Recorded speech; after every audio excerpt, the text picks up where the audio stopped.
noticed that the glowing red eyes belonged to a strange creature. They claimed to have seen a gray, man-like figure with wings go around the corner at the old power plant. They said the creature didn't run, but wobbled like it couldn't keep its balance. Linda described the creatures having circular, fiery red eyes and a body like a man, but with wings. The creature was about 6 to 7 feet tall, with wings folded against its back. Half man, half monster, she said. You could see the muscles in its leg. The couples couldn't believe what they had seen. They drove off onto Route 62. Linda yelled for Roger to hurry. The couples then saw the creature on a hill by a large billboard. As they went around a curve, it spread its wings and went straight up into the air. They were all terrified and kept yelling for the driver to go faster. The Mothman began gliding back and forth over the back end of their car. We didn't know what it was. I don't think we've ever been so scared, said Linda. At some point, this chase went over 100 miles an hour, and the thing following them was able to keep up. It's even said to have left scratch marks on Roger's 57 Chevy. It squeaked like a giant mouse, Mary Millette said. They were only able to get away from the creature when they got to the edge of Point Pleasant. They pulled into a place called Tiny's Diner, which is now known as Village Pizza, which serves Mothman-themed pizzas. Of course they do. If you were wondering. Why wouldn't you? And it was there they talked about what they saw, and they decided to go to the police, which got them a story in the paper. Well, of course. I mean, it was the 60s. Wasn't that like during the height of monster movies and such, too? The 50s were more like the bug-eyed monsters and alien invasion stuff happened in the 50s. 40s were more horror movies. But yeah, the 60s certainly kept the tradition going.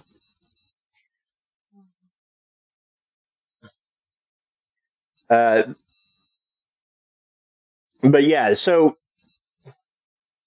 like I said, they stopped by Tiny's Diner and decided to contact the police. That got them a story in the paper. They told their story to Deputy Millard Halstead.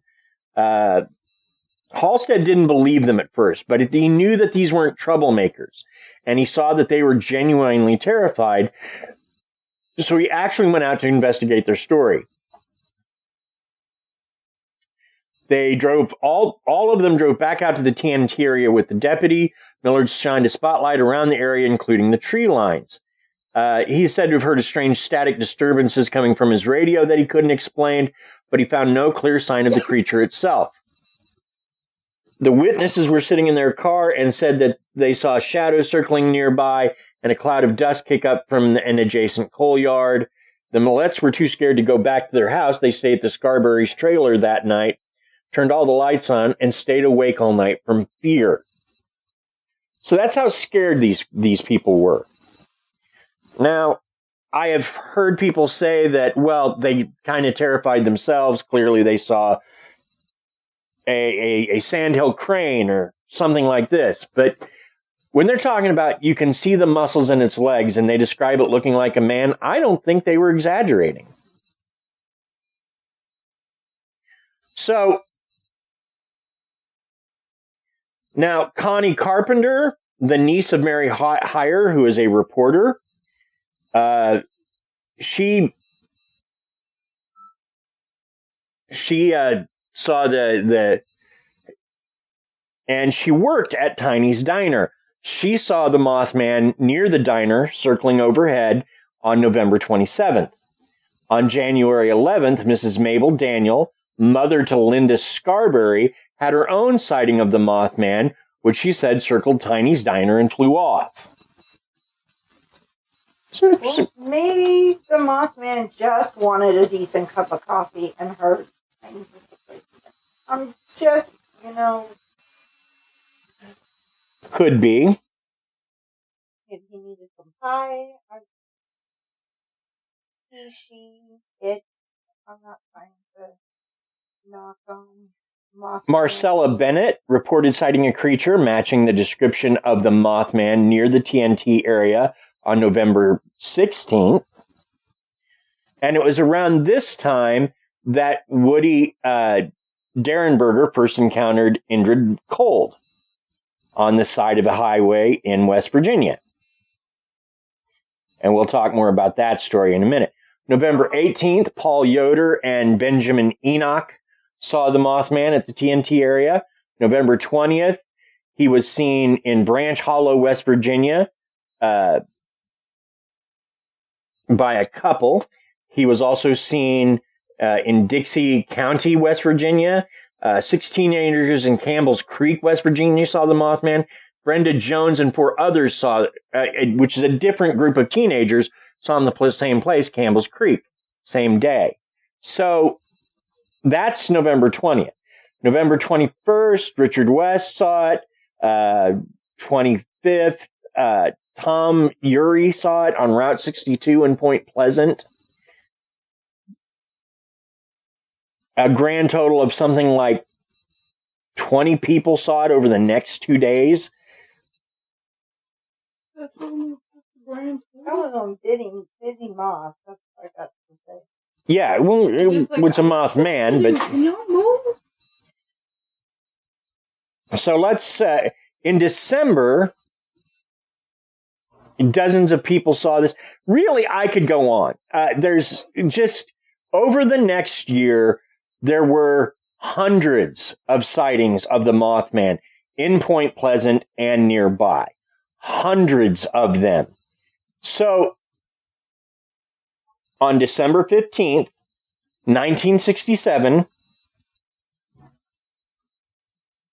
the Silver Bridge collapses and dozens of people are killed. And the Mothman is seen one time after that and then vanishes from Point Pleasant. So over a period of basically 2 years, maybe it's more like 16 months, but let's say 2 years, or let's say at least a year and a half, between a year and a half and 2 years. Right. The Mothman is seen hundreds of times by dozens of witnesses.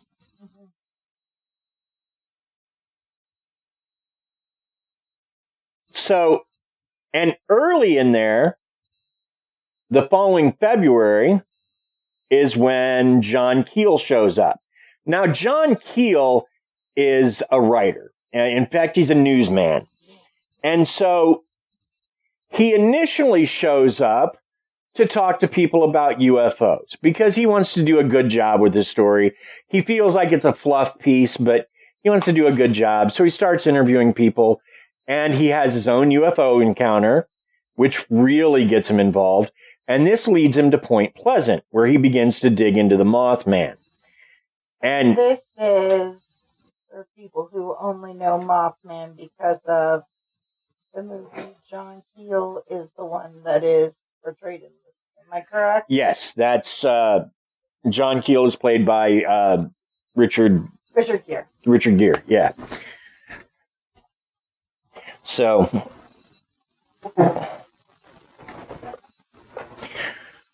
because if you have people who are listening to this who are not necessarily aware of all of the history and all of the guidelines, anyone who is a new listener to us, they may not know all of the history of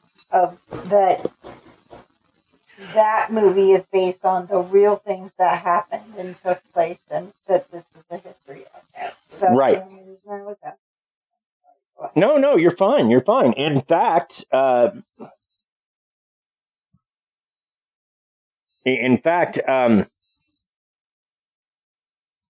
Astonishing Legends did a multi-part study on the Mothman, and that was a big part of their thing. But one of the things they talk about is there's a line in the movie in reference to the Men in Black where they talk about how these beings know what they know the future and all of this. And someone points out that it might just be a matter of perspective. You and I can see what you and I can see, but this guy up here, washing the windows on the skyscraper, he might be able to see a little further down the road. Now, his eyes are no better than people on the ground, but his vantage point gives him a better sight line. Mm-hmm. And so that is sort of the theory on the men in black and those able to see what's happening here and see the overall picture that nobody else is able to see. So let's take a moment for a word from our sponsors, and when we come back, we'll dig into the correspondence between John Keel and Mary Hyres. And I say that, but it's really Mary Hyres' letters to John Keel. Right. So, let's take a moment for a word from our sponsors.